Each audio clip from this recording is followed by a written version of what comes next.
അവിടെന്ന് വിളിച്ചു പറയുന്നു മലക്കുകളല്ല, ഇരിക്കുന്നത് പ്രവാചകന്മാരാണോ? മലക്കുകൾ വിളിച്ചു പറയുന്നു അവര് പ്രവാചകന്മാരല്ല. പിന്നെ ഇവരാരാണ്? അവിടെന്ന് പറയുന്നു മനുഷ്യ, നിങ്ങളെപ്പോലെ സാധാരണ മനുഷ്യരാ, നിങ്ങളെപ്പോലെ സാധാരണ മനുഷ്യരാ. അവിടെന്ന് മലക്കുകൾ പറയുമ്പോ ജനങ്ങളോടുകയാണ്. അല്ലാഹുവിന്റെ പ്രവാചകൻ പറയുന്നു, ജനങ്ങളോട് ചെന്നിട്ട് ചോദിക്കുകയാ, ബി അയ്യുൽ അഅമാലി അലാ ഹാദിഹി ദറജാത്ത്, എങ്ങനെയാ നിനക്ക് ഈ പ്രതിഫലം കിട്ടിയത്? ഈ സദസ്സിൽ ഒരുമിച്ച് കൂടിയവര് നാളെ മുഖം പ്രകാശിക്കുന്നവരായി, സ്വർണത്തിന്റെ രോമങ്ങളുമായി, സ്വർണത്തിന്റെ പാത്രവുമായി, സ്വർണത്തിന്റെ സിംഹാസനത്തിൽ നീ നാളെ പടച്ചറപ്പിന്റെ പരലോകത്തിങ്ങനെ ഇരിക്കുമ്പോ പലരും വന്നിട്ട് നിന്നോട് ചോദിക്കും, നിനക്ക് ഈ പ്രതിഫലം കിട്ടിയത് എങ്ങനെയാ? എന്ത് സൽക്കർമ്മമാണ് നീ ചെയ്തത്? എന്താണ് നിനക്ക് അല്ലാഹു ഇത് തരാനുള്ള കാരണം എന്താ? അവിടെ നിന്ന് പറയുന്നു, പൊന്നുമോനെ, ഒരുപാട് നിസ്കരിച്ചവനല്ല, ഒരുപാട് നോമ്പ് പിടിച്ചവനല്ല, ഒരുപാട് സദഖ കൊടുത്തവനല്ല, ഒരുപാട് സൽക്കർമ്മങ്ങൾ ചെയ്തവനല്ല. പിന്നെ അല്ലാഹു ഈ പ്രതിഫലം തരാനുള്ള കാരണം എന്തെന്നറിയുമോ? അല്ലാഹു എനിക്ക് ഈ പദവി തരാനുള്ള കാരണം എന്തെന്നറിയുമോ? അവിടെ നിന്ന് പറയുകയാണ്, ബൽ കുന്നാ നുഹാഫിദു അലാ സ്വലവാത്തിൽ ഖംസി മഅൽ അവിടെ നിന്ന് പറയുകയാ, അല്ലാഹു എനിക്ക് ഈ പദവി തരാനുള്ള കാരണം എന്തെന്നറിയുമോ? 5 നേരം അല്ലാഹുവിന്റെ പള്ളിയിൽ നിന്ന് ബാങ്ക് വിളിച്ചാ പള്ളിയിലേക്ക് നടന്നു പോയി ജമാഅത്തായി നിസ്കരിച്ചതിന് പടച്ചറപ്പ് തന്ന പ്രതിഫലമാ എന്ന് പറയുമെന്ന് പ്രവാചകൻ പറയുമ്പോ, എന്റെ പ്രിയപ്പെട്ട മുസ്ലിമേ, അള്ളാന്റെ പള്ളിയിൽ പോയി നിസ്കരിക്കുന്ന ഒരു മനുഷ്യർ കിട്ടുന്ന പ്രതിഫലം ഇതാണ്. അള്ളാന്റെ റസൂൽ എവിടെന്ന് പറഞ്ഞു തരുമ്പോ, അള്ളാഹു നിനക്ക് കൈ തന്നല്ലോ, അള്ളാഹു നിനക്ക് കണ്ണ് തന്നല്ലോ, അള്ളാഹു നിനക്ക് ആരോഗ്യം തന്നല്ലോ, എന്തേ നിനക്ക് കഴിയാത്തത്? എന്തേ പള്ളിയിലേക്ക് പോകാ, എന്തേ നമസ്കരിക്കാ പോകാ നിനക്ക് തോന്നാത്തതെന്താ? അള്ളാഹുവിന്റെ പ്രവാചകന്റെ മുന്നിലേക്ക് 2 കണ്ണിനും കാഴ്ചയില്ലാത്ത ഉമ്മ മക്തൂം റളിയല്ലാഹു തആല അൻഹു അള്ളാന്റെ റസൂലിന്റെ ചാരത്ത് വന്നിട്ട് ചോദിക്കുന്നു, നബിയേ, യാ റസൂലല്ലാഹ്, അല്ലാഹുവിന്റെ പ്രവാചകരെ, എനിക്ക് കണ്ണിന് കാഴ്ചയില്ലാത്തവനാണ്, ഞാൻ ജന്മനാ കണ്ണിന് കാഴ്ചയില്ലാത്തവനാണ്, പള്ളിയിൽ വന്ന് നിസ്കരിക്കണമെന്ന് വല്ലാത്ത ആഗ്രഹമുണ്ട്, ഒരാളുടെ സഹായമില്ലാതെ എനിക്ക് പള്ളിയിൽ വന്ന് നമസ്കരിക്കാൻ കഴിയുന്നില്ല, ചില സമയങ്ങളിൽ എന്നെ കൊണ്ടുവരാൻ ആളെ കിട്ടുന്നില്ല, അതുകൊണ്ട് നബിയേ, ഞാൻ എന്റെ വീട്ടിലൊന്ന് നിസ്കരിച്ചു കൊള്ളട്ടെ നബിയേ, എന്നെ കൊണ്ടുവരാൻ ആരെയും കിട്ടാതെ വരുമ്പോ ഞാനൊന്ന് പള്ളിയിൽ നിസ്കരിച്ചോട്ടെ എന്ന് ഉമ്മ മക്തൂം റളിയല്ലാഹു തആല അൻഹു അല്ലാഹുവിന്റെ പ്രവാചകനോട് ചോദിക്കുമ്പോ അവിടെ നിന്ന് പറഞ്ഞ മറുപടി എന്തെന്നറിയുമോ? ബാങ്ക് വിളിക്കുന്ന ശബ്ദം നിന്റെ വീട്ടിൽ കേൾക്കുമോ? നഅം യാ റസൂലല്ലാഹ്, ബാങ്ക് വിളിക്കുന്ന ശബ്ദം എന്റെ വീട്ടിൽ കേൾക്കാരബിയേ. ആ കണ്ണിന് കാഴ്ചയില്ലാത്ത ചെറുപ്പക്കാരനായ സ്വഹാബിയോട് അള്ളാന്റെ റസൂല് പറഞ്ഞതെന്തെന്നറിയുമോ? പടച്ചവനെ, ഒരു കയറെടുത്തിട്ട് പള്ളിയുടെ മുന്നിൽ കെട്ടണം, മറുഭാഗം നിന്റെ വീട്ടിൽ കെട്ടണം, എന്നിട്ട് അതിൽ പിടിച്ചിട്ടാണെങ്കിലും പള്ളിയിൽ വന്ന് നിസ്കരിക്കണേ എന്ന് അള്ളാഹുവിന്റെ പ്രവാചകന് കണ്ണിന് കാഴ്ചയില്ലാത്ത ഒരു സ്വഹാബിയോട് അവിടെ നിന്ന് പറഞ്ഞു എന്ന് ചരിത്രം പഠിപ്പിക്കുമ്പോ, എന്റെ പ്രിയമുള്ളവരെ, നമുക്ക് അള്ളാഹു എന്ത് പ്രയാസവാ തന്നത്? നിന്റെ കണ്ണിന് അല്ലാഹു കാഴ്ച തന്നല്ലോ, നിന്റെ ചെവിക്ക് അല്ലാഹു കേൾവി തന്നല്ലോ, നിന്റെ കൈകാലിന് അല്ലാഹു സ്വാധീനം തന്നല്ലോ, നിനക്ക് ആരോഗ്യം തന്നല്ലോ, എന്നിട്ട് പോലും പള്ളിയിലേക്ക് പോയി നിസ്കരിക്കാൻ നമുക്ക് വല്ലാത്ത മടിയാണ്. എന്റെ പ്രിയമുള്ളവരെ, മഹാനായ അനസ് ഇബ്നു മാലിക് റളിയല്ലാഹു തആല അൻഹു പറയുകയാ, നിനക്ക് അല്ലാഹനെ കാണണോ? നിനക്ക് അല്ലാഹനെ കാണാൻ ആഗ്രഹമുണ്ടോ? നിന്റെ വീടിന്റെ ചാരത്ത് ബാങ്ക് വിളിക്കുന്ന ശബ്ദം കേട്ടാൽ അവിടെന്ന് തങ്ങൾ പറയുകയാണ്, അള്ളാഹുവിന്റെ പ്രവാചകന്റെ കാലഘട്ടത്തില് മുനാഫിക്കീങ്ങളല്ലാതെ എല്ലാവരും പള്ളിയിൽ വരുമായിരുന്നു. നടക്കാൻ സുഖമില്ലാത്തവർ, രോഗികൾ രണ്ടുപേരുടെ ചുമലിൽ കൈവച്ചിട്ടാണെങ്കിലും പള്ളിയിൽ വന്ന് നിസ്കരിക്കുമായിരുന്നു എന്ന് പറയുമ്പോ അള്ളാനെ കാണണ്ട്. പടച്ചറപ്പിന്റെ കാണാൻ നിനക്ക് ആഗ്രഹമുണ്ടെങ്കിൽ 5 നേരം നിസ്കരിക്കണേ എന്നവിടെന്ന് പറഞ്ഞു തരുമ്പോ അല്ലാഹുവിന്റെ പള്ളികളിൽ ദുആ ചെയ്യുന്നത് കേട്ടവരാണല്ലോ. അല്ലാഹുമ്മ ബാരിക് ലനാ ഫീ റജബിൻ വ ശഅബാൻ വബല്ലിഗ്നാ ശുഹ്റു റമളാൻ. പടച്ചവനെ അല്ലാഹുവേ, റമളാൻ മാസത്തിന് സ്വാഗതം അരുളിയിട്ട് പടച്ചുറപ്പിനോട് ദുആ ചെയ്തുകൊണ്ടിരുന്നു. റജബ് മാസം നമ്മളോട് വിട പറഞ്ഞു. ശഅബാനിലൂടെ ഞാനും നിങ്ങളും കടന്നു പോകുമ്പോ അല്ലാഹുവേ, ഈ പരിശുദ്ധമായ മാസങ്ങൾ കടന്നു വന്നിട്ട് പോലും ഈ ചെറുപ്പക്കാരാ നിനക്കെന്തേ തോന്നാത്തത്? നിനക്കൊന്ന് നിസ്കരിക്കാ തോന്നാത്തതെന്താ? പടച്ചവനെ, ചിലര് പള്ളിയിൽ പോകുന്നവരുണ്ട്. അവരല്ലാഹുവേ പടച്ചവനെ ആകെ ആഴ്ചയിൽ ഒരിക്കലാണ് പോകുന്നത്. വെള്ളിയാഴ്ച ദിവസം ഇമാമ ഖുത്ബയിൽ നിന്ന് രണ്ടാമത്തെ ഖുത്ബ കഴിഞ്ഞു ഇറങ്ങുന്ന സമയത്താണ് ചാടിക്കീറുന്നത്. അല്ലാ, ഒന്ന് തീർന്നിരുന്നെങ്കിൽ ഓടാമായിരുന്നു റബ്ബേ. വെള്ളത്തിൽ കിടന്ന ഒരു മത്സ്യത്തിനെടുത്ത് കരയിലിട്ടതുപോലെ അത് വെള്ളത്തിലേക്ക് പോകാൻ പിടയുന്നത് പോലെ പള്ളിക്കകത്ത് കയറിയാ എങ്ങനെയെങ്കിലും ഒന്ന് തീർന്നാ മതി, ഓടിയാ മതിയല്ലോ. ചിലർക്ക് നമസ്കാരം കളിയാണ്, ചിലർക്ക് നമസ്കാരം തമാശയാണ്. പടച്ചവനെ, അതിലൂടെ നരകത്തിൽ പോകുന്ന ഒരു വിഭാഗമുണ്ട്. നമസ്കരിച്ചിട്ട് നരകത്തിലേക്ക് പോകുന്ന ഒരു വിഭാഗമുണ്ട്. അല്ലാഹുവിന്റെ പ്രവാചകൻ സല്ലല്ലാഹു അലൈഹി വസല്ലമ തങ്ങൾ ഒരിക്കൽ നോക്കുമ്പോ ഒരു സഹാബി നമസ്കരിച്ചു കൊണ്ടിരിക്കുകയാ. അതാ നമസ്കാരത്തിന്റെ ഇടയിൽ തന്റെ താടി നേരെയാക്കുകയാണ്. നമസ്കരിച്ചു കൊണ്ടിരിക്കുമ്പോ തന്റെ താടി ഇങ്ങനെ നേരെയാക്കുന്ന ഒരു സ്വഹാബിയെ കണ്ടു. അല്ലാഹുവിന്റെ പ്രവാചകൻ നമസ്കാരം കഴിഞ്ഞപ്പോ അടുത്ത് വിളിച്ചിട്ട് ചോദിക്കുന്നു, മനുഷ്യ, നിനക്ക് അല്ലാഹുവിനെ പേടിയില്ലേ? നിനക്ക് പടച്ചറപ്പിനെ പേടിയില്ലാതെ പോയല്ലോ. അതുകൊണ്ടാണ് നീ നമസ്കാരത്തിൽ ഇങ്ങനെ താടി നേരെയാക്കുന്നത്. അല്ലാഹുവിന്റെ റസൂല് പറഞ്ഞ മറുപടി എന്തെന്നറിയുവോ? നീ മരിച്ചു പോയാൽ എന്റെ ഉമ്മത്തായിട്ടാ മരിച്ചു പോയതെന്ന് നീ കരുതല്ലേ. നമസ്കരിച്ചു കൊണ്ടിരുന്നപ്പോ തന്റെ താടിയൊന്ന് നേരെയാക്കിയ സ്വഹാബിയോട് അല്ലാഹുവിന്റെ റസൂൽ അവിടെന്ന് പറയുമ്പോ മഹാനായ ഹുദൈഫ റളിയല്ലാഹു തആല അൻഹു പടച്ചവനെ പെട്ടെന്ന് നമസ്കരിക്കുന്ന ഒരു ചെറുപ്പക്കാരനെ കണ്ടപ്പോ സുജൂദും റുകൂഉം നേരെയല്ലാതെ ധൃതിയിൽ നമസ്കരിക്കുന്ന ഒരു ചെറുപ്പക്കാരന് ഒരാളെ കാണുകയാണ്.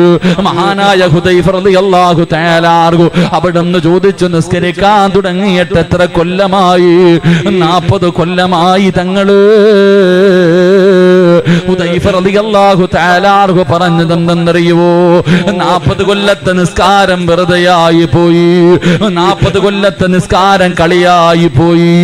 മരിച്ചു പോയാ അല്ലാഹുവിന്റെ പ്രവാചകന്റെ ഉമ്മത്തായിട്ടാണ് മരിച്ചതെന്ന് നീ കരുതല്ലേ. പടച്ചവരെ, അല്ലാഹുവേ അവിടെന്ന് പറയുമ്പോ എന്റെ പ്രിയമുള്ള ചെറുപ്പക്കാരാ, മോനെ, നമസ്കരിക്കുമ്പോഴല്ലേടാ നീ നിന്റെ മുടി നേരെയാക്കുന്നത്, പടച്ചവനെ കൈമടക്കുന്നത്, അല്ലാഹുവേ ശരീരം ചൊറിയുന്നത്, അല്ലാഹുവേ പരസ്പരം അങ്ങോട്ടും ഇങ്ങോട്ടും കൈകാലുകൾ ഇടിച്ച് കളിക്കുന്നത്, ഫോൺ വരുന്നത് പോലും എടുക്കുന്നത് ആ സമയത്താണ്. എന്റെ പ്രിയമുള്ള സഹോദരങ്ങളെ, കളിയാട്. നമസ്കരിക്കുമ്പോ പടച്ചറപ്പിന്റെ മുന്നിലാണ് നിൽക്കുന്നതെന്നുള്ള ചിന്ത നമുക്കില്ലല്ലോ. ഒരു കൊതുക് കടിച്ചാ മതിയല്ലോ, ഒരു ഉറുമ്പ് കടിച്ചാ മതിയല്ലോ. എന്റെ പ്രിയമുള്ളവരെ, നമ്മുടെ നമസ്കാരത്തിന്റെ ശ്രദ്ധ മാറുകയാ. എങ്കിൽ എന്റെ പ്രിയപ്പെട്ട ചെറുപ്പക്കാരാ, നമസ്കാരം എന്ന് പറഞ്ഞാൽ എങ്ങനെയെന്നറിയുവോ പൊന്നുമോര്? കൈകെട്ടിക്കഴിഞ്ഞാ അല്ലാഹുവേ ഒരു മനുഷ്യന്റെ അവസ്ഥ എങ്ങനെയെന്നറിയുവോ? മഹാനായ ഉർവത്ത് ബിൻ സുബൈർ റളിയല്ലാഹു തആല അൻഹു എങ്ങനെയാണ് നമസ്കരിക്കേണ്ടതെന്നറിയുമോ? എങ്ങനെയാണ് നമസ്കരിക്കേണ്ടതെന്നറിയുമോ? മഹാനായ ഉർവത്ത് ബിൻ സുബൈർ റളിയല്ലാഹു തആല അൻഹു തന്റെ കാലിങ്ങനെ പഴുക്കുകയാ, തന്റെ കാലിങ്ങനെ പഴുക്കുകയാണ്. വൈദ്യന്മാരെ കാണിച്ചപ്പോ അവര് പറഞ്ഞു, ഉർവത്തങ്ങള് ഈ കാല് മുറിച്ചു മാറ്റിയില്ലെങ്കിൽ പഴുപ്പ് മുകളിലേക്ക് കയറാൻ സാധ്യതയുണ്ട്, അതുകൊണ്ട് കാല് മുറിച്ചു മാറ്റണം. ഉർവത്ത് ബിൻ സുബൈർ റളിയല്ലാഹു ആലാർഹു പറഞ്ഞു, കുഴപ്പമില്ല എന്റെ പ്രിയമുള്ളവരെ. പിന്നെയും ഇങ്ങനെ നടക്കുകയാണ്, കാലിന്റെ പഴുപ്പ് മുട്ടുവരെ എത്തി. ഉർവത്ത് ബിൻ സുബൈർ റളിയല്ലാഹു തആലാർഹു രണ്ടാമതും വൈദ്യന്മാരുടെ മുന്നിലെത്തി. അവര് പറഞ്ഞു, തങ്ങള് മുട്ട് വെച്ച് കാല് മുറിച്ചു മാറ്റണം, മുട്ടിന്റെ ഭാഗം വെച്ച് കാല് മുറിച്ചു മാറ്റണം, ഇല്ലെങ്കിൽ പഴുപ്പ് മുകളിലേക്ക് കയറും, വല്ലാത്ത പ്രയാസമാകുമെന്ന് പറയുമ്പോ അവര് പറഞ്ഞു, കാല് മുറിച്ചു മാറ്റലല്ലാതെ മറ്റൊരു പോൺ വഴിയില്ല. അവസാനം ഉർവതങ്ങൾ സമ്മതിക്കുകയാണ്. ഉർവത്ത് ബിൻ സുബൈർ റളിയല്ലാഹു തആല അൻഹുവിന്റെ കാല് മുറിക്കുന്നതിന് വേണ്ടി അതാ വൈദ്യന്മാര് കടന്നു വരികയാണ്. ഒരു പാത്രത്തിൽ ലഹരി കൊണ്ടുവരികയാ, ഒരു പാത്രത്തിൽ കള്ള് കൊണ്ടുവരികയാണ്. ഉർവത്ത് ബിൻ സുബൈർ റളിയല്ലാഹു തആല അൻഹുവിനോട് പറഞ്ഞു, ഇത് കുടിക്കാ. കാരണം എന്തെന്നറിയുവോ? എന്തിനാണിത് കുടിക്കുന്നതെന്ന് ചോദിക്കുമ്പോ അവര് പറയുന്ന, ഉർവതങ്ങള് ഇത് കുടിച്ചാൽ വേദന അറിയില്ലല്ലോ. അല്ലാഹുവേ, ഇത് മുറിക്കുന്ന സമയത്ത്, അങ്ങയുടെ കാല് മുറിക്കുന്ന സമയത്ത് വേദന അറിയാതിരിക്കാനാണ് ഈ ലഹരിയൊന്ന് കുടിക്കാൻ പറയുമ്പോ ഉർവതങ്ങൾ പറഞ്ഞു, മരിച്ചാലും ഞാൻ കള്ളു കുടിക്കൂല, മരിച്ചാലും ഞാൻ കള്ളു കുടിക്കൂല. നിങ്ങൾക്ക് എന്റെ കാലല്ലേ മുറിക്കേണ്ടത്, അതിന് കള്ളു കുടിക്കേണ്ട ആവശ്യമില്ല, ലഹരി തിന്നണ്ട് ലഹരി കുടിക്കേണ്ട ആവശ്യമില്ല. ഉർവത്ത് ബിൻ സുബൈർ റളിയല്ലാഹു തആല അൻഹു അവിടുന്ന് പറഞ്ഞു, ഞാൻ 2 റക്അത്ത് നിസ്കരിക്കാ, നമസ്കാരത്തിലേക്ക് കൈകെട്ടി കഴിഞ്ഞോ, കഴിയുമെങ്കിൽ നിങ്ങൾ എന്റെ കാല് മുറിച്ചു മാറ്റിക്കോ.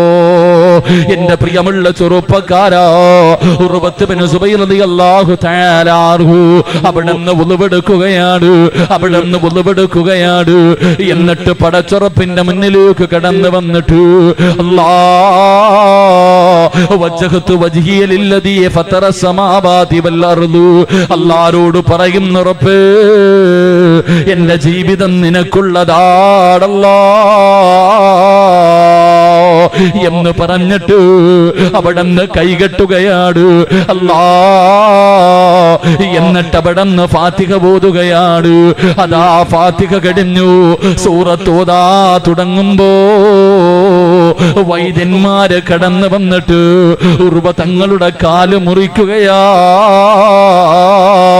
ഒരു മരുന്നും കൊടുക്കാതെ, അല്ലാഹുവേ മയക്കാതെ തന്റെ പച്ചക്കാലിങ്ങനെ വെട്ടിമുറിക്കുകയാണ്. ഉർവത്ത് ബിൻ സുബൈർ റളിയല്ലാഹു തആല അൻഹു അറിയുന്നില്ല, നമസ്കാരത്തിലാണ്. തന്റെ കാലിങ്ങനെ പച്ചയായി വെട്ടിമുറിക്കുകയാ. ഉർവതങ്ങളൊന്നും അറിയുന്നില്ല, നമസ്കാരത്തിലാ. അവിടത്തെ കാലങ്ങ് മുറിച്ചു മാറ്റി. ഉർവതങ്ങൾ അറിഞ്ഞില്ല, ഉർവതങ്ങൾ അറിഞ്ഞില്ല. അവസാനം രക്തം നിൽക്കുന്നില്ല, മുറിച്ച കാലിൽ നിന്ന് രക്തം ഇങ്ങനെ ഒഴുകുകയാണ്. പടച്ചവരെ, രക്തം നിൽക്കുന്നതിന് വേണ്ടി അവര് ചെയ്തതെന്തെന്നറിയുവോ? സൈത്തെണ്ണ തിളപ്പിക്കുകയാണ്. സൈത്തെണ്ണ തിളപ്പിച്ചിട്ട് അല്ലാ, അതാ മുറിച്ച കാല് എണ്ണയിലേക്ക് മുക്കുമ്പോ സുബ്ഹാനല്ലാഹ്, തിളച്ച എണ്ണയ്ക്കകത്തേക്ക് തന്നെ മുറിച്ച കാലങ്ങ് മുക്കുമ്പോ ഉർവതങ്ങളങ്ങ് പിടഞ്ഞ് താഴെ വീഴുകയാ. ബോധമങ്ങ് നഷ്ടപ്പെട്ടു പോയി. പടച്ചവരെ, ഉർവ തങ്ങൾ ബോധമില്ലാതെ കിടക്കുമ്പോ കുടുംബക്കാര് കടന്നു വരികയാണ്. ഉർവ തങ്ങൾക്ക് 7 മക്കളുണ്ടായിരുന്നു.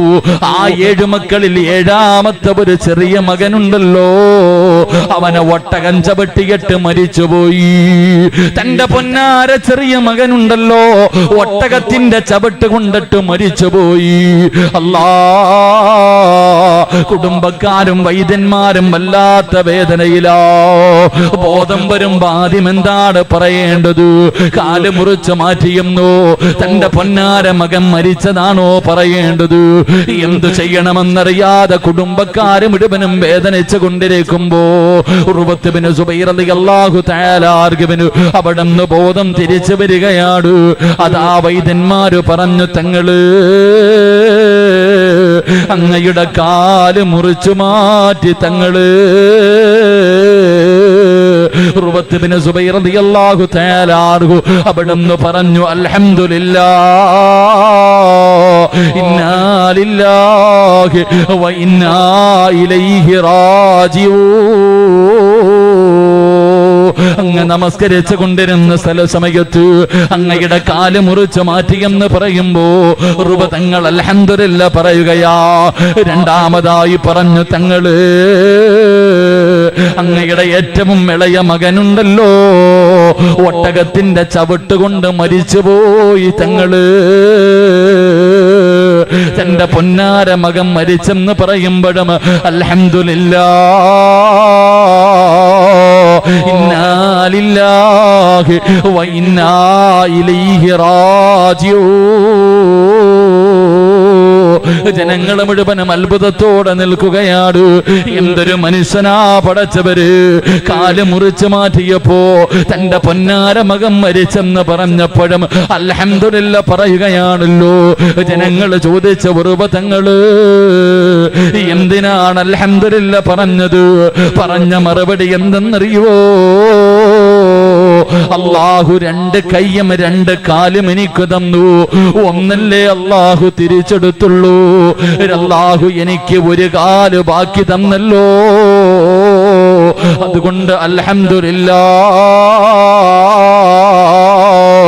രണ്ടാമത് പറഞ്ഞത് എന്തിനെന്നറിയുവോ? 7 മക്കളെ തന്നിട്ട് അല്ലാഹു 1 തിരിച്ചെടുത്തുള്ളൂ. 6 എനിക്ക് തന്നല്ലോ. അതുകൊണ്ട് അൽഹംദുലില്ലാഹ്. ഉർവ തങ്ങൾ അവിടെന്ന് പറയുകയാ. ജനങ്ങൾ മുഴുവനും അത്ഭുതത്തോടെ നിൽക്കുമ്പോ ഉർവ തങ്ങളിരുന്ന് കരയുകയാണ്. പെട്ടെന്ന് തേങ്ങി കരയുന്നത് കണ്ടപ്പോ ജനങ്ങൾ ചോദിച്ചു, എന്തേ തങ്ങള് കരയുന്നതിന്റെ കാരണം ചോദിക്കുമ്പോ അവിടെന്ന് പറയുന്നു, ഇന്നലെ വരെ നിസ്കരിക്കുമ്പോ വലിയ സൂറത്ത് ഓതിയിട്ട് ഒരുപാട് നേരം നിന്ന് നിസ്കരിക്കാൻ കഴിയുമായിരുന്നല്ലോ. ഇനി എനിക്കതിന് കഴിയില്ലല്ലോ. ഒരുപാട് നേരം നിന്ന് നിസ്കരിക്കാ എന്നെ കൊണ്ട് കഴിയില്ലല്ലോ എന്നോർത്തിട്ടാണ് കരയുന്നതെന്ന് പറയുമ്പോ, എന്റെ പ്രിയമുള്ളവര്, അല്ലാഹുവിന്റെ പരിശുദ്ധമായ ഖുർആൻ പറഞ്ഞത് ഫവൈലുൽ ലിൽ മുസല്ലീൻ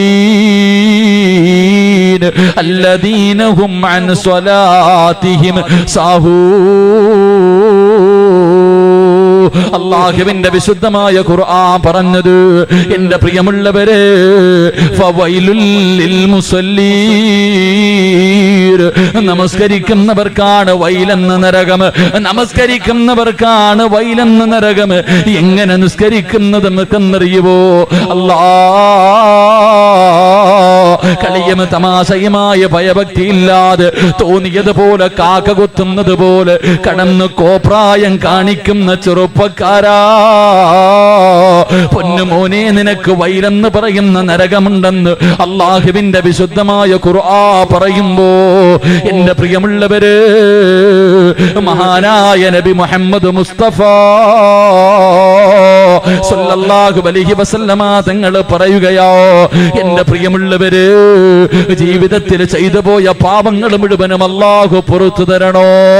ഒരൊറ്റ 5 മിനിറ്റ് കൊണ്ട് 5 മിനിറ്റ് കൊണ്ട് നീ നിന്റെ 30 കൊല്ലം 40 കൊല്ലം 50 കൊല്ലം 60 കൊല്ലം നീ നിന്റെ ജീവിതത്തിൽ ചെയ്തു പോയ പാപങ്ങൾ മുഴുവനും കേവലം 5 മിനിറ്റ് കൊണ്ട് കഴുകി കളയണോ ചെറുപ്പക്കാരാ? കഴുകി കളയണോ പെങ്ങള്? അല്ലാഹുവിന്റെ പ്രവാചകൻ അവിടെന്ന് പറയുകയാ, അല്ലാഹുവിന്റെ റസൂൽ പറയുകയാ, 2 റക്അത്ത് നിസ്കരിച്ചാൽ ഏതെങ്കിലും ഒരു മനുഷ്യൻ ഒരു വഖത്ത് നമസ്കാരം അല്ലാഹുവിനെ ഭയന്നുകൊണ്ട് നിസ്കരിച്ചിട്ട് ഇറങ്ങുമ്പോ അവന്റെ പാപങ്ങൾ മുഴുവനും പുറത്ത് അവന്റെ ഉമ്മ പ്രസവിച്ചതുപോലെ ഒരു പാപവും ചെയ്യാത്തവനെ പോലെ പള്ളിയുടെ പായിൽ നിന്ന് ഇറങ്ങുമെന്ന് നബി മുഹമ്മദ് മുസ്തഫ സല്ലല്ലാഹു അലൈഹി വസല്ലം അല്ലാഹുവിന്റെ റസൂൽ പറയാ, നമസ്കരിക്കേണ്ട രീതിയിൽ ഒരു മനുഷ്യൻ 2 റക്അത്ത് നിസ്കരിച്ചാൽ മതി, കൂടുതലൊന്നും വേണ്ട. ഒരു വഖത്ത് നിസ്കാരം ആരെങ്കിലും ഭയഭക്തിയോടുകൂടി നിസ്കരിച്ചിട്ട് പിരിയുമ്പോ അവന്റെ ജീവിതത്തിൽ ചെയ്തു പോയ എല്ലാ പാപങ്ങളും അള്ളാഹു പുറത്തു കൊടുക്കുമെന്ന് നബി മുഹമ്മദ് മുസ്തഫ നബി മുഹമ്മദ് മുസ്തഫ നബി മുഹമ്മദ് മുസ്തഫ സല്ലല്ലാഹു. ഒരൊറ്റ വഖത്ത് നിസ്കരിച്ചാൽ മതി, സ്വർഗം കിട്ടും. പക്ഷെ നിസ്കരിക്കേണ്ടതുപോലെ നിസ്കരിക്കണം. എന്റെ പ്രിയപ്പെട്ടവരെ, ഒരുപാട് നിസ്കരിക്കണ്ട, ഒരു വഖത്ത് നിസ്കരിച്ചാൽ മതി. നിസ്കരിക്കേണ്ട രീതിയിലാണ് നിസ്കരിക്കുന്നതെങ്കിൽ നിന്റെ ജീവിതത്തിൽ ചെയ്ത പാപം മുഴുവനും പുറത്ത് നീ പള്ളിയിൽ നിന്ന് ഇറങ്ങുമ്പോ ഒരു പാപവും ചെയ്യാത്തവനെ പോലെ ഇറങ്ങിപ്പോകുമെന്ന് നബി മുഹമ്മദ് മുസ്തഫ നബി മുഹമ്മദ് മുസ്തഫ സല്ലല്ലാഹു അലൈഹി വസല്ലം. അല്ലാഹു അങ്ങനെ നിസ്കരിക്കാൻ ഭാഗ്യം തരുമാറാകട്ടെ. അല്ലാഹു അങ്ങനെ നിസ്കരിക്കാൻ ഭാഗ്യം തരുമാറാകട്ടെ. നമ്മുടെ ഇന്നത്തെ നിസ്കാരം കൊണ്ട് നമുക്ക് സ്വർഗമൊന്നും കിട്ടൂല, നമുക്ക് നരകത്തിൽ സീറ്റ് ഉറപ്പിക്കാം. അങ്ങനെ നമ്മുടെ നിസ്കാരം അള്ളാഹു നമുക്ക് ഭാഗ്യം നൽകി അനുഗ്രഹിക്കുമാറാകട്ടെ. എന്റെ പ്രിയപ്പെട്ടവരെ, അങ്ങനെ നിസ്കരിക്കണമെങ്കിൽ എങ്ങനെ നിസ്കരിക്കണം? ഒരൊറ്റ വഖത്ത് നിസ്കരിക്കുമ്പോ തന്നെ അവന് സ്വർഗത്തിൽ സീറ്റ് ഉറപ്പിക്കണമെങ്കിൽ ചുമ്മാ നിസ്കരിച്ചാൽ പോരാ. നിസ്കരിക്കുന്നതിന് ചില രീതികളുണ്ട്. അള്ളാഹു പഠിക്കാൻ ഭാഗ്യം തരുമാറാകട്ടെ. അള്ളാഹു പഠിക്കാൻ ഭാഗ്യം തരുമാറാകട്ടെ. ഇതിപ്പോ ബോറടിച്ചു തുടങ്ങിയ 11 മണിയാകാറായി, ചുമ്മാതല്ല, 1 മണിക്കൂറായി. അപ്പൊ അതിന്റെ ചില പ്രയാസങ്ങളൊക്കെ മുഖത്ത് കാണുന്നു. ഇൻഷാ അല്ലാഹ് അല്ലാഹു ഈമാൻ തരുമാറാകട്ടെ. നിസ്കരിക്കാൻ പഠിച്ചിട്ട് പോകാം, അത്രേ ഉള്ളൂ. എങ്ങനെയാ നിസ്കരിക്കേണ്ടതെങ്കിലും പഠിച്ചിട്ട് പോകാം. ഇത്ര നേരം ഇരുന്നില്ലേ? കുറച്ചേരം കൂടി ഇരിക്കൂലേ? ഒന്ന് എഴുന്നേറ്റ്, നല്ല രസമുണ്ടല്ലേ ചാരി ഇരിക്കുക. എഴുന്നേറ്റ്, നിങ്ങളിരുന്നോപ്പാ. നിങ്ങളല്ല ചങ്ങാതി കുഞ്ഞു മടി കിടക്കുന്നത് കൊണ്ട് ആ ചങ്ങാതി ഇരിക്കാൻ പറഞ്ഞു. ഇൻഷാ അല്ലാഹ് അല്ലാഹു ഈമാൻ നൽകുമാറാകട്ടെ. അല്ലാഹു ഈമാൻ നൽകുമാറാകട്ടെ. എങ്ങനെ നിസ്കരിക്കണം എന്നറിയാം, ഞാൻ പറഞ്ഞുതരാം. ഇൻഷാ അല്ലാഹ് ഇരിക്കും. എങ്ങനെ നിസ്കരിക്കണം? എന്റെ പ്രിയമുള്ള സഹോദരങ്ങളെ, മഹാനായ അലി ഇബ്നു ഹസൻ റളിയല്ലാഹു തആല അൻഹു അവിടെന്ന് പറഞ്ഞു തരുന്നു എങ്ങനെയാണ് സ്വർഗത്തിലേക്ക് പോകാറ്. ഒരൊറ്റ വഖത്ത് കൊണ്ട് സ്വർഗത്തിൽ പോകാനുള്ള വഴി എന്തെന്നറിയുമോ? മഹാനായ അലി ഇബ്നു ഹസൻ റളിയല്ലാഹു തആല അൻഹു wuduവെടുക്കുന്ന സമയത്ത് അല്ലാഹുവേ കരഞ്ഞ് തന്റെ നിറമങ്ങ് മാറുമായിരുന്നു. wuduവെടുക്കുന്ന സമയത്ത് എന്റെ പ്രിയപ്പെട്ട ചെറുപ്പക്കാരാ, എന്റെ പ്രിയപ്പെട്ട പെങ്ങള്, ഉസ്താദേ 30 കൊല്ലം കൊണ്ട് നിസ്കരിക്കുന്നുണ്ട്, 40ആയി 50ആയി 60ആയി പറഞ്ഞിട്ട് കാര്യമില്ല. എന്റെ പ്രിയമുള്ളവരെ, മഹാനായ അലി ഇബ്നു ഹസൻ റളിയല്ലാഹു തആല അൻഹു അവിടുന്ന് wuduവെടുക്കുന്ന സമയത്ത് തന്റെ നിറമങ്ങ് മാറുകയാ. കരഞ്ഞ് തന്റെ നിറമങ്ങ് മാറുകയാണ്. ജനങ്ങൾ ചോദിച്ചു, തങ്ങളെ എന്താണങ്ങ് കരയുന്നത്?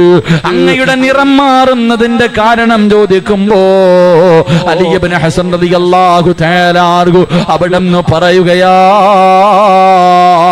ഞാൻ wuduവെടുക്കുന്നത് എന്തിനു വേണ്ടി എന്നറിയുവോ? ഞാൻ wuduവെടുക്കുന്നത് എന്തിനു വേണ്ടിയാണെന്നറിയുവോ? അല്ലാഹനെ കാണാനാ. ഞാൻ ഉളവെടുക്കുന്നത് പടച്ചറപ്പിനെ കാണാൻ പോവുകയാ. എന്നെ പടച്ചറപ്പുണ്ടല്ലോ, എനിക്കെല്ലാ വാരിക്കോരി തന്ന ഈ പ്രപഞ്ചം മുഴുവനും അടക്കി ഭരിക്കുന്ന രാജാതിരാജനായ മലിക്കുൽ ജബ്ബാറായ അല്ലാഹുവിനെ കാണാനാണ് ഞാൻ ഉളവെടുക്കുന്നത്. എങ്ങനെ കരയാതിരിക്കും, എങ്ങനെ ഞാൻ കരയാതിരിക്കും, എങ്ങനെ ഞാൻ പേടിക്കാതിരിക്കും, എങ്ങനെ എന്റെ നിറം മാറാതിരിക്കും? എന്റെ പ്രിയമുള്ളവരെ, ഇന്ന് വരെ എനിക്കും നിങ്ങൾക്കും തോന്നിയിട്ടുണ്ടോ? 40 50 കൊല്ലമായ വാപ്പോ, നീ നിന്റെ ഓർമ്മ വെച്ച കാലം മുതൽ ഒളിവെടുക്കുന്നുണ്ടല്ലോ.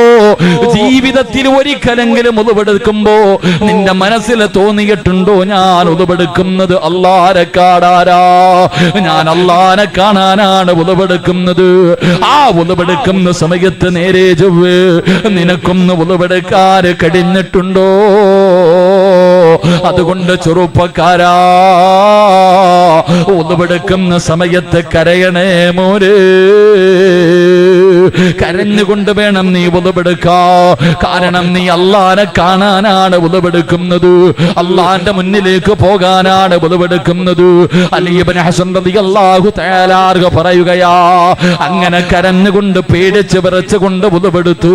എന്നിട്ട് നിസ്കരിക്കുന്നതിന് വേണ്ടി പള്ളിക്കകത്തേക്ക് കടക്കുകയാ. അല്ലാഹന്റെ ഭവനത്തിന്റെ അകത്ത് കയറി, പടച്ചവനെ മുഅദ്ദിന് ഇഖാമത്ത് കൊടുക്കുന്നത് വരെ നീ ഇരിക്കണമല്ലോ. എങ്ങനെ ഇരിക്കണമെന്നറിയുവോ? പള്ളിക്കകത്തിരിക്കേണ്ടത് എങ്ങനെയെന്നറിയുവോ? നമുക്കതറിയില്ലല്ലോ. നമുക്ക് പള്ളികളുടെ വിലയറിയില്ലല്ലോ. അല്ലാ, പള്ളിക്കകത്തിരുന്ന് രാഷ്ട്രീയം പറയുന്നവരുണ്ട്, തമാശ പറയുന്നവരുണ്ട്, പച്ചയിറച്ചി തിന്നുന്നവരുണ്ട്, ഇമാമിന്റെ കുറ്റം പറയുന്നവരുണ്ട്, നാട്ടുകാരുടെ പോരായ്മകൾ പറയുന്നവരുണ്ട്. എങ്കിലെന്റെ പ്രിയമുള്ളവര്, അല്ലാഹുവിന്റെ പ്രവാചകൻ അവിടെ നിന്ന് പറഞ്ഞു, 6 സ്ഥലങ്ങളിൽ സംസാരിക്കല്ലേ. 6 സമയങ്ങളിൽ 6 സ്ഥലങ്ങളിൽ അല്ലാഹുവേ അവിടെ നിന്ന് പറയുകയാണ്, 6 സമയങ്ങളിൽ നീ ദുനിയാവിന്റെ കാര്യം പറയാ പാടില്ല. പറഞ്ഞാ 30 കൊല്ലത്തെ അമല് നഷ്ടപ്പെട്ടു പോയി വാപ്പാ. 30 കൊല്ലം നിസ്കരിച്ചത്, ഖുർആൻ ഓതിയത്, സദഖ കൊടുത്തത്, സ്വലാത്ത് പറഞ്ഞത്, സൽക്കർമ്മങ്ങൾ ചെയ്തത്, 30 കൊല്ലം നീ കഷ്ടപ്പെട്ടത് മുഴുവനും വെറുതെയായി പോവുകയാണ്. അല്ലാഹുവിന്റെ പ്രവാചകർ അവിടെ നിന്ന് പറയുന്ന ഒരു സ്ഥലമേതെന്നറിയുവോ? അല്ലാഹന്റെ പള്ളിക്കകത്തിരുന്ന് സംസാരിക്കല്ലേ. നിനക്ക് നിന്റെ കൂട്ടുകാരനോട് വിശേഷം തിരക്കാനുള്ള സ്ഥലമല്ല, കുടുംബക്കാരൻ ചോദിക്കാനുള്ള സ്ഥലമല്ല, രാഷ്ട്രീയം പറയാനുള്ള സ്ഥലമല്ല. അല്ലാഹന്റെ പള്ളിക്കകത്തിരുന്നിട്ട് ദുനിയാവിന്റെ കാര്യം ഒരു മനുഷ്യന് ഒറ്റ പ്രാവശ്യം സംസാരിച്ചോ അവന്റെ 30 കൊല്ലത്തെ അമല് നഷ്ടപ്പെടുമെന്ന് മഹാനായ സയ്യിദുനാ അലി ഇബ്നു അബീ ത്വാലിബ് റളിയല്ലാഹു തആല അൻഹു പറയുകയോ. അതുകൊണ്ട് ഒറ്റ വഖത്ത് കൊണ്ട് നിനക്ക് സ്വർഗ്ഗത്തിൽ പോകണമെങ്കിൽ 2 അല്ലാഹുവിന്റെ പള്ളിക്കകത്ത് കയറിയിട്ട് ഇഖാമത്ത് കൊടുക്കുന്നത് വരെ ഇരിക്കുമല്ലോ. ആ ഇരിക്കുന്ന സമയത്ത് നിനക്ക് ചിന്ത വരേണ്ടത് എന്തെന്നറിയുവോ? 6 അടി മണ്ണാണ് വാപ്പാ. നിനക്ക് കബറാണ് ഓർമ്മ വരേണ്ടത്. ആ പള്ളിയുടെ പരിസരത്ത് കിടക്കുന്ന കബറാളികളുണ്ടല്ലോ, നിനക്കും എവിടെയോ ഒരു സ്ഥലമുണ്ട്. ആ പള്ളിക്കാട്ടിൽ എവിടെയോ നിനക്കൊരു സ്ഥലമുണ്ട്. അതുകൊണ്ട് അല്ലാഹുവേ, നിസ്കാരപ്പായിലിരിക്കുന്ന സമയത്ത് പെണ്ണ് നിനക്ക് ഓർമ്മ വരേണ്ടത് 6 അടി മണ്ണാ. അല്ലാഹുവിന്റെ റസൂല് പറയുന്നു, ഖബറിന്റെ ചിന്തയാ മരണത്തിന് ശേഷമുള്ള ജീവിതമാ. എന്റെ പ്രിയമുള്ളവരെ, മൂന്നാമതായി അല്ലാഹുവേ ഇഖാമത്ത് കൊടുത്തു. മരണചിന്തയോടുകൂടി ഇരിക്കുകയാണ്. ഇഖാമത്ത് കൊടുത്തു. നമസ്കരിക്കുന്നതിന് വേണ്ടി എഴുന്നേറ്റ് നിൽക്കുമ്പോ നീ ചിന്തിക്കേണ്ടത് എന്തെന്നറിയോ? അല്ലാ, ഇതെന്റെ അവസാന നിസ്കാരമാണ് റബ്ബേ. ഇതെന്റെ ജീവിതത്തിൽ അവസാനത്തെ നിസ്കാരമോ, ഇനി ഒരിക്കലും എനിക്കതിന് കഴിയില്ല. ഈ നമസ്കാരത്തിന്റെ സലാം വീട്ടിയാ ഞാൻ മരിക്കുകയാണ് റബ്ബേ. അസ്റായീൽ എന്നെ കൊണ്ടുപോകുമല്ലാ. ഇനി എനിക്ക് നിസ്കരിക്കാൻ കഴിയില്ല. എനിക്ക് വേണ്ടി നാട്ടുകാരെ മയ്യത്ത് നമസ്കരിക്കുകയാണ്. ഇതെന്റെ ജീവിതത്തിൽ അവസാനത്തെ നിസ്കാരമാണല്ലോ എന്നോർത്തുകൊണ്ട് അല്ലാഹുവേ നമസ്കരിക്കാൻ വേണ്ടി നിയ്യത്ത് ചെയ്യുകയാണ്. റബ്ബേ, അവസാനത്തെ കാര്യം എന്തെന്നറിയുവോ മോനെ? കൈകെട്ടിയിട്ട് നീ നിസ്കരിക്കുമ്പോ നീ ചിന്തിക്കേണ്ടതല്ല ഞാൻ എവിടെയാണ് നിൽക്കുന്നതെന്നറിയോ? ഞാൻ എവിടെയാണ് നിൽക്കുന്നത്? എന്നെ പടച്ച റബ്ബിന്റെ മുന്നിലാ. എന്നെ പടച്ച റബ്ബ് ഒരു മറയുമില്ലാതെ എന്റെ കണ്ണിന്റെ മുന്നിൽ നിൽക്കുന്നല്ലോ അല്ലാ. ഞാൻ അല്ലാഹനെ കാണുന്നില്ലെങ്കിലും അല്ലാഹ് എന്നെ കാണുന്നുണ്ടല്ലോ എന്ന രീതിയോടുകൂടി വേണം നീ നിസ്കാരത്തിൽ നിൽക്കാ. അല്ലാഹുവിന്റെ റസൂല് പറയുന്നു, പൊന്നുമോനെ, നമസ്കരിക്കുന്നതിന് വേണ്ടി നീ കൈകെട്ടിക്കടിഞ്ഞ വലതുഭാഗത്ത് റബ്ബേ ഒരു മലക്ക് നിൽക്കുന്നുണ്ട്, ഇടതുഭാഗത്ത് ശൈത്താൻ നിൽക്കുന്നുണ്ട്. എന്നിട്ട് നീ നമസ്കരിക്കുന്നതിന് വേണ്ടി കൈകെട്ടിക്കടിയുമ്പോ ഇടതുഭാഗത്ത് നിൽക്കുന്ന ശൈത്താൻ നീ മറന്നുപോയ കാര്യങ്ങൾ മുഴുവനും നിന്നെ ഓർമ്മപ്പെടുത്തുകയാ. നീ മറന്നുപോയ പല കാര്യങ്ങളും ശൈത്താൻ നിന്നെ ഇങ്ങനെ ഓർമ്മപ്പെടുത്തുകയാണ്. വലതുഭാഗത്ത് നിൽക്കുന്ന മലക്ക് നിന്നോട് പറയുന്നു, മോനെ, അവൻ പറയുന്നത് കേൾക്കല്ലേടാ. നീ അല്ലാഹുവിന്റെ മുന്നിലാ. നീ നിൽക്കുന്നത് പടച്ചറപ്പിന്റെ മുന്നിലാ. നിന്നെ അല്ലാഹ് കാണുന്നുണ്ടടാ. നിന്റെ കണ്ണിന്റെ മുന്നിൽ റബ്ബ് നിൽക്കുന്നുണ്ടടാ. അവൻ പറയുന്നത് കേൾക്കല്ലേ. ഭയഭക്തിയോടുകൂടി നിസ്കരിക്കടാ എന്ന് വലതുഭാഗത്ത് നിന്ന് മലക്കിങ്ങനെ പറഞ്ഞു തരികയാ. എന്റെ പ്രിയമുള്ളവരെ, ശൈത്താൻ പറയുന്നതും കേട്ട് നമസ്കരിച്ചിട്ട് വെളിയിലേക്ക് അതാ നമസ്കാരം കഴിഞ്ഞ് സലാം വീട്ടുമ്പോ ആ മലക്ക് പറയുന്നു, എടാ ശപിക്കപ്പെട്ടവര്, എടാ നശിച്ചവര്, എടാ വൃത്തികെട്ടവര്, ഞാൻ പറഞ്ഞത് നീയൊന്ന് കേട്ടിരുന്നെങ്കില്, ഞാൻ പറഞ്ഞത് നീയൊന്ന് അനുസരിച്ചിരുന്നെങ്കില് നിനക്ക് അല്ലാഹു തരുന്ന പ്രതിഫലം എന്തെന്നറിയോ?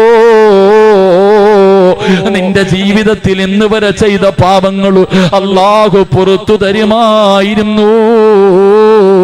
എന്നെ നീ നിഷേധിച്ചല്ലോ, എന്നെ നീ കളിയാക്കിയല്ലോ, ഞാൻ പറഞ്ഞതനുസരിച്ചില്ലല്ലോ, ശൈത്താന്റെ ചതിയിൽ പെട്ടുപോയല്ലോ. നമസ്കാരം കഴിഞ്ഞ് പള്ളിയിൽ നിന്നിറങ്ങുമ്പോ ആ മലക്ക് നിന്നെ ശപിക്കുമെന്ന് നബി മുഹമ്മദ് മുസ്തഫ സല്ലല്ലാഹു അലൈഹി വസല്ലമ തങ്ങൾ പറയുകയാ. ആ മലക്ക് പറഞ്ഞതാണ് നീ കേട്ടതെങ്കിൽ മലക്ക് പറയുന്നു, മർഹബാ, അല്ലാഹുവേ നിനക്ക് സ്വാഗതം അരുളുകയാണ്. എന്നിട്ട് പറയുന്നു, നിനക്ക് സ്വർഗമുണ്ട് മോനെ, എടാ ഭാഗ്യവാനെ, എടാ വിജയിച്ചവരെ, നിനക്ക് സ്വർഗമുണ്ട്. നിന്റെ പാപങ്ങളൊക്കെ അല്ലാഹു പുറത്തു തന്നു. നിന്റെ കയ്യിൽ പിടിച്ച് മുസാഫഹത്ത് ചെയ്ത് നിന്നെ യാത്രയാക്കുമെന്ന് നബി മുഹമ്മദ് മുസ്തഫ സല്ലല്ലാഹു അലൈഹി വസല്ലം. ഇങ്ങനെ ഇറങ്ങണം. പള്ളിയിൽ പോയാ നിസ്കാര പായിലേക്ക് കയറിയ ഓരോ പെണ്ണും പള്ളിയിലേക്ക് ഒളുവെടുക്കുമ്പോ തന്നെ നീ തോന്നണം സിനിമയ്ക്ക് പോവല്ല, ഏതെങ്കിലും കണ്ടവനെ കാണാനല്ല നീ ഒളുവെടുക്കണത്. ഒളുവെടുക്കുന്നത് അല്ലാഹനെ കാണാൻ, പടച്ച റബ്ബിനെ കാണാനാ ഒളുവെടുക്കണം. അപ്പൊ തന്നെ നീ കരയണം. ജീവിതത്തിൽ ഒരിക്കലെങ്കിലും ഒളുവെടുക്കുമ്പോ നീ കരയണം. ഇതെവിടെ കരയാൻ സമയം? ഇക്കാമത്ത് കൊടുക്കുമ്പോ ഓടി ഇങ്ങോട്ട് വന്നിട്ട് കഴുകാൻ തന്നെ സമയമില്ല. ഹൗലി കൊണ്ടുവന്ന് മുക്കിയിട്ട് ഓടുക. ആരോടാ പറയണേ? കണ്ടിട്ടില്ലേ? നിസ്കരിക്കാൻ ഓടി ഇങ്ങോട്ട് വരും, 3 പ്രാവശ്യം ഹൗലിൽ നിന്ന് വെള്ളം കോരി കൈ കഴുകാൻ സമയമില്ല. ഇവിടെ വരെ അങ്ങ് മുക്ക്, ഒരു കൊടുക്കത്തൊരു മുക്ക് മുക്കിയിട്ട് കയറാ. തലയൊക്കെ തടകണണ്ടാ വിചാരിക്കും പടച്ചവനെ പെയിന്റ് അടിക്കണ പോലെ ഒന്ന് തൊട്ടിട്ട് കളിയാക്കിയിട്ട് ഓടാ. ഒതുവെടുക്കണ സമയത്ത് തന്നെ നിന്റെ കണ്ണ് നിറയണം.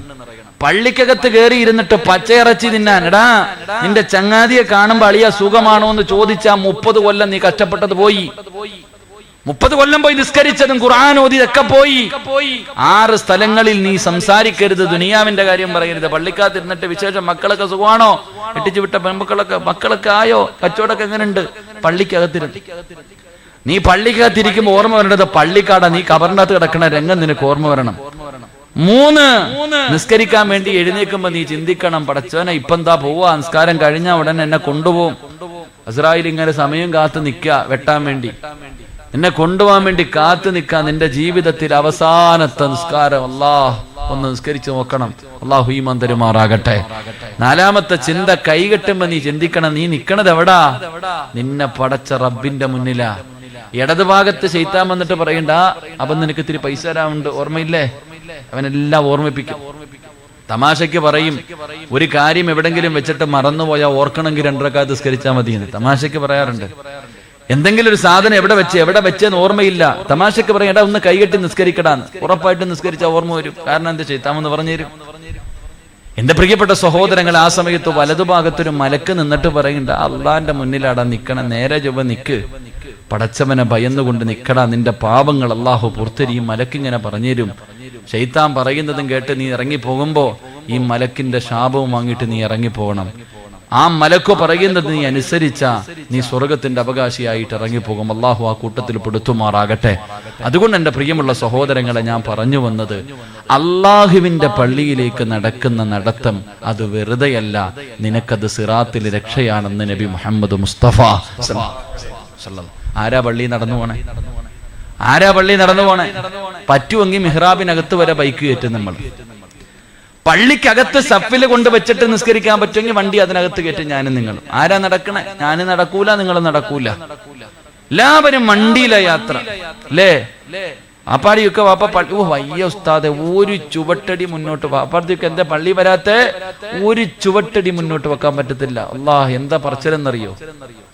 ഇങ്ങനെ പറയണ വാപ്പ ഒന്ന് വീണു കൊണ്ട് കരുനാഗപ്പള്ളി പോയി ടെസ്റ്റ് ചെയ്തപ്പോൾ ഡോക്ടർ പറഞ്ഞു, നാളെ രാവിലെ മുതൽ എഴുന്നേറ്റ് നടന്നില്ലെങ്കിൽ അങ്ങ് പള്ളിക്കുഴി പോകും കേട്ടോ, കൊളസ്ട്രോള് കൂടുതലാ, രാവിലെ എഴുന്നേറ്റ് അരമണിക്കൂർ നടന്നില്ലെങ്കിൽ നീ അങ്ങ് തീരും, മരിച്ചുപോകും ഡോക്ടർ പറഞ്ഞു.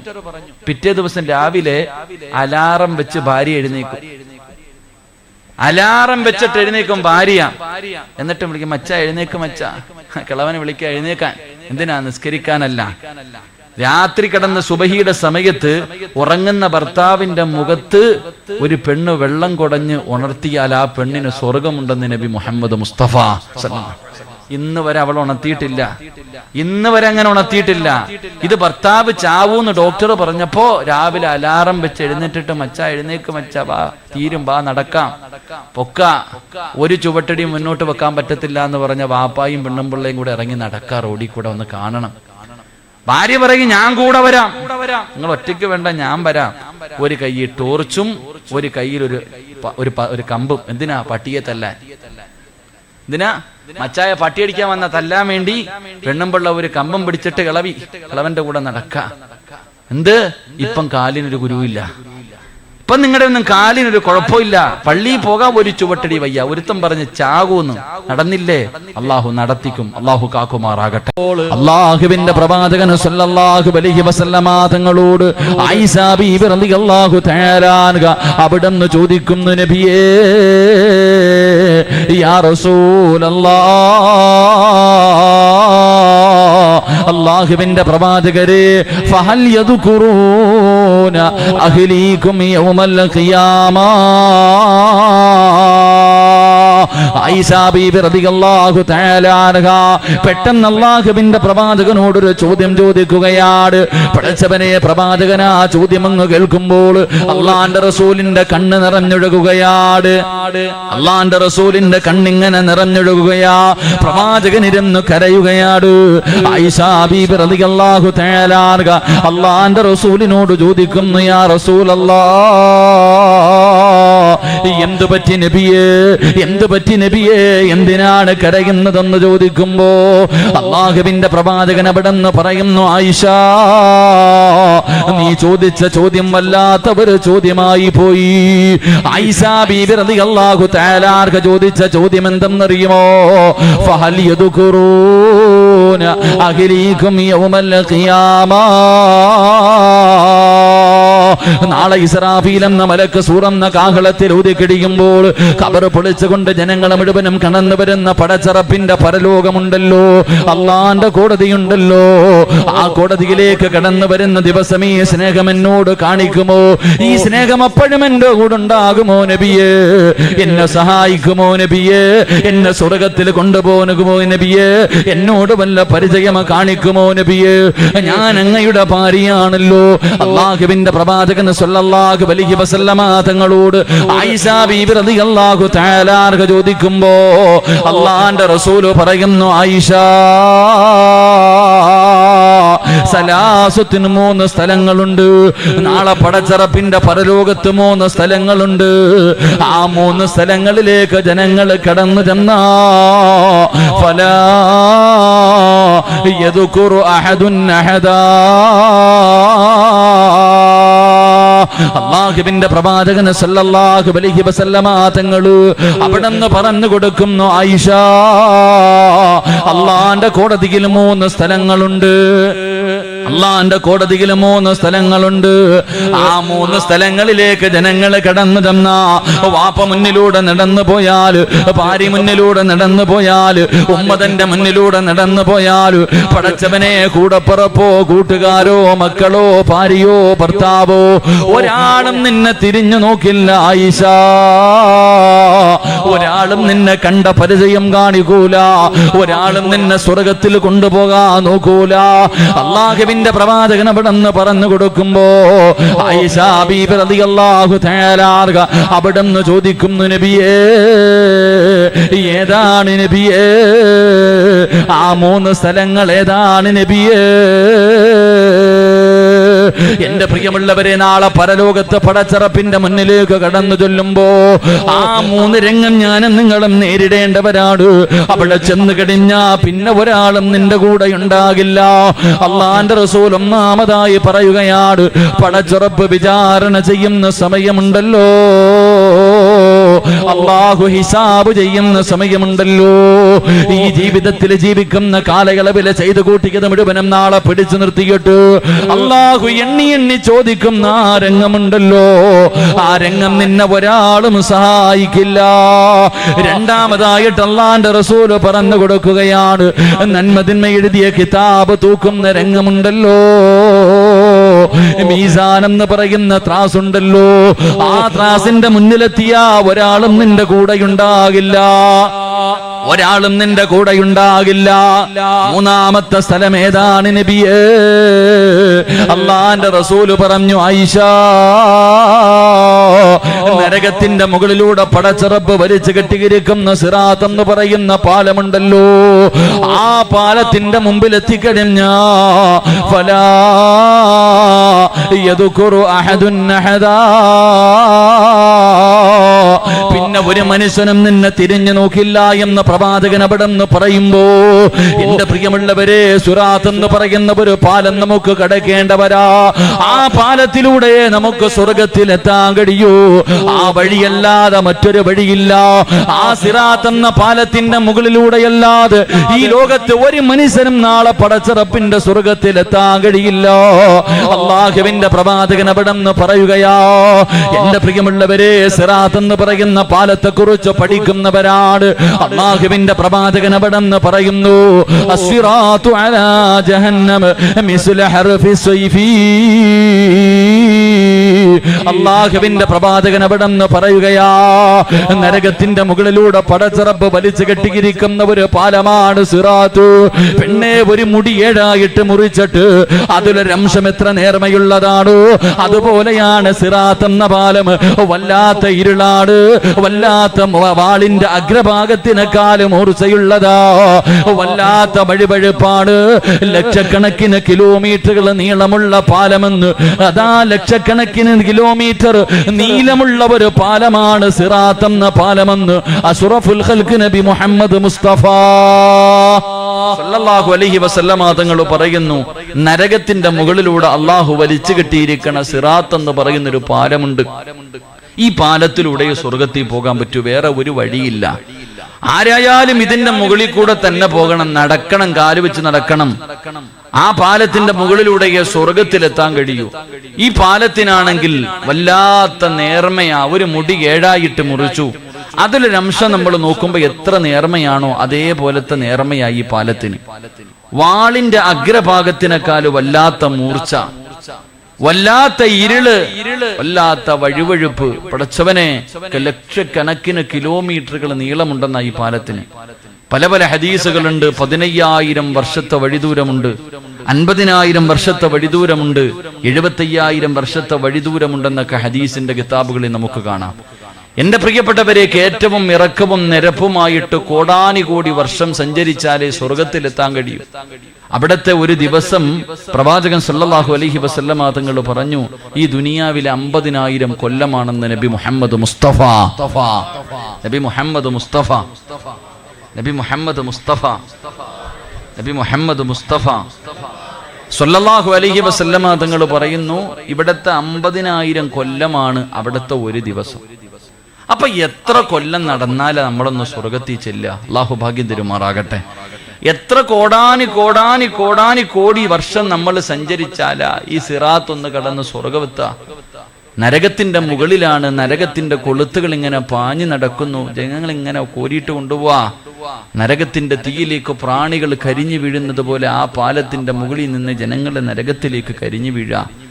ഈ നരകത്തിന്റെ മുകളിലൂടെ കെട്ടിയിരിക്കണ ഈ പാലത്തിലൂടെ വേണം എനിക്ക് നിങ്ങൾക്ക് നടക്കാൻ. അള്ളാഹു നമുക്ക് ഭാഗ്യം തരുമാറാകട്ടെ.